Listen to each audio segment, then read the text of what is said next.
কিছুর উপকরণ শরীরে রেখে যখন একটা মানুষ রোজা মুখে রেখে গালিগালাজ করে তার রোজা কি থাকে? তো ভাই, আমি শুধু প্রতিবাদ করি, কথা আমি বলে গেলাম কেন জানেন?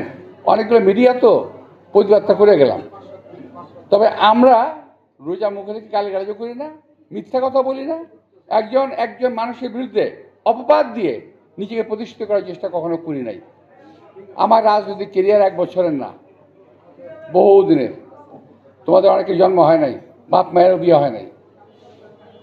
সুতরাং এই কেরিয়ারকে টোকা দিয়ে ফেলে দেওয়ার চেষ্টা করো না। নিজেদের কেরিয়ারকে বিল্ড আপ করো সত্যি কথা বলে, মিথ্যা কথা বলে, অপবাদ দিয়ে এই রোজার মাসে মানুষকে খারাপ করার চেষ্টা করো না।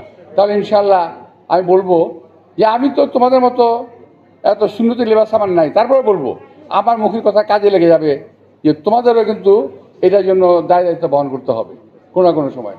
তোমাদের সবাইকে আজকে যে আমাকে আমন্ত্রণ জানিয়েছে তোমাদের, তো সবাইকে আন্তরিকভাবে এবং মেহমান যারা আছেন সবাইকে আমি ধন্যবাদ জানিয়ে এবং ক্ষমা প্রার্থনা করে আমার অন্য একটা প্রোগ্রামে যাচ্ছি। সবাইকে ধন্যবাদ। আসসালামু আলাইকুম।